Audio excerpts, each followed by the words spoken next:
Kiki Classic Rock.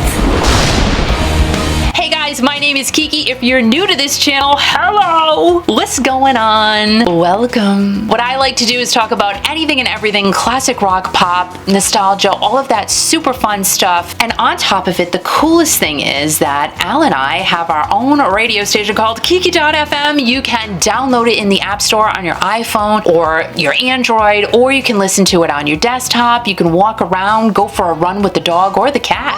People walk cats nowadays. They do. And listen to the best classic rock radio station 24/7. Go ahead and check it out. If you like that type of thing, please consider subscribing to the channel, hitting the like button, and of course the little tiny notification bell, jing-a-ling-a-ling, because that ding-dong bell, when you click it, lets you know every single time I upload a brand new video. So please click it. You won't get a ticket, but maybe you'll like it. I don't know. Whatever you choose to do is your thing, as long as it makes you happy. I just got finished pulling out a magazine, classic rock magazine, from 2001, featuring Freddie Mercury. But also in this magazine, they featured our amazing band that we all love, Journey. And if you want to see the article that was written about them, Jonathan Cain was the interviewee. You can go ahead and check out that video. I'll link it down below. Very interesting. This was during a time, in 2001, Steve Augeri was very new as being the lead singer of Journey after Steve Perry had left. So just some of the questions and some of the answers, really, it's just kind of neat to go back and see how the feelings were at that time. But on the following page was, of course, an article about the amazing new lead singer of Journey, Mr. Steve Augeri, who is just an amazing person. So let's go ahead and read the article that they wrote about Steve in 2001 and see what they had to say. I love going back, guys. I just do. Look, I have an MTV shirt on. Like, what does that mean? I live back there. I do. So let me show you. This is called, the article is called Steve Augeri, The Beginning of a New Journey. Here you go. Let's see if you can see it. Yep, there he is. There's Steve. Here is the article from 2001 in Classic Rock Magazine, and there's a little quote in the upper right-hand corner. It says, "I knew that at the very worst, I'd meet two of my all-time heroes and have a great story to tell to my grandchildren." And that was Steve's quote on his audition for Journey. So again, his audition, he was saying that he'd have a great story to tell his grandchildren. He hadn't even gotten in yet, so pretty cool. Steve Augeri, The Beginning of New Journey. When the call came for him to join Journey, singer Steve Augeri, the man who would end up breathing life back into the band,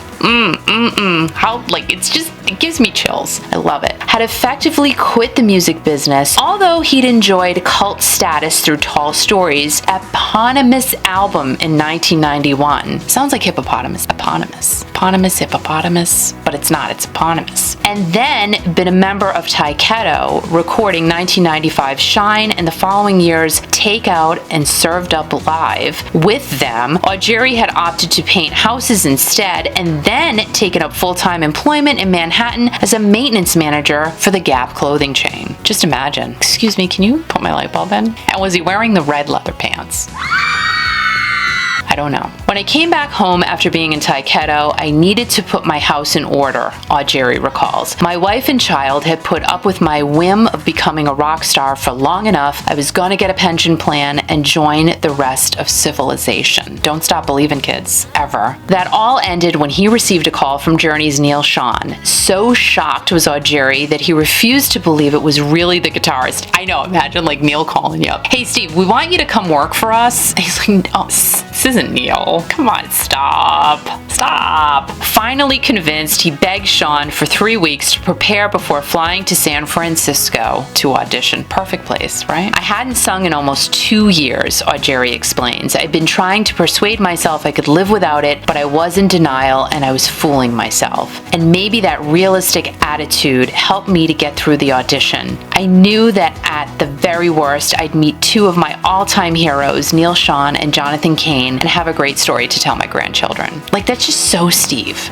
He's figuring he would walk away with just some great memories. Gosh, gosh, and look at what happened there. Although Augeri was not an enormous Journey fan in his youth, he still recalls the time when he worked at a record shop and played Escape 3 times on the day it was released and for months afterwards. He's aware of the lofty expectations of Journey fans, but objects strongly when he's compared to the illustrious predecessor in the band, Steve Perry. It had to be so hard for him. I mean, he's talked about it many, many times, but I cannot even imagine trying to step into those shoes. But he did such an amazing job. And again, he's still carrying this out today with what he does with the Steve Augeri Band. That's been said on many occasions through the years, and personally, I've never been able to see it. He responds, "It was the downfall of tall stories, but like Steve, I was also influenced by a lot of soul singers like Sam Cooke." Wow, come on, so cool. Perry loves Sam Cooke. But those open-necked shirts, the haircut,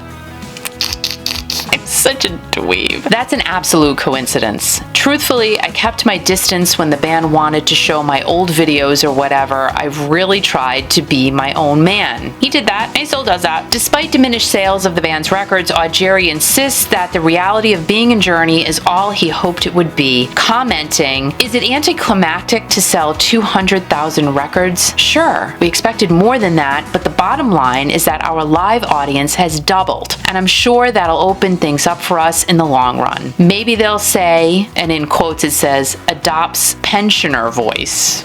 What does that mean? It's been 20 years since we last bought a record, honey. Let's go crazy and buy another one.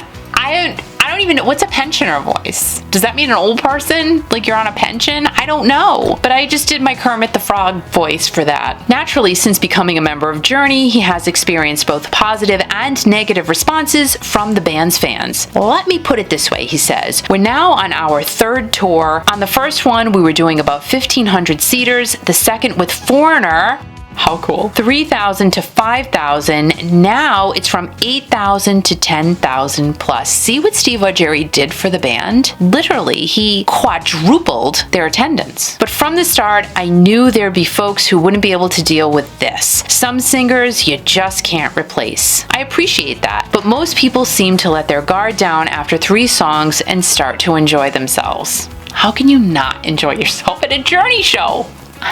Like Kane, Augeri insists that Journey are trying to organize some UK dates. He played here with Taiketo, including a show at London's Borderline that appeared on the band's live album, and has great memories of Britain, especially Nuneaton, of all places. Nuneaton? Nuneaton. Nuneaton. Nuneaton. Nunton. Nuneaton. Help me here, my UK friends, please and thank you. A string of UK dates is something I desperately want to do again, he vows, but in a worst-case scenario, it could take us until next summer. Although Taiketo experience was a good apprenticeship, Augeri still admits to shame at letting down the fans with Shine. The original plan had been to write with them before dropping the joint bombshell that Danny Vaughan was leaving and that they wanted him to join. Having enjoyed preparing the songs, he agreed, but on the condition of a name change. Yet at the last minute, the label suffered from nerves and it appeared as Taiketo. Augeri concludes, "That's something I'll always regret,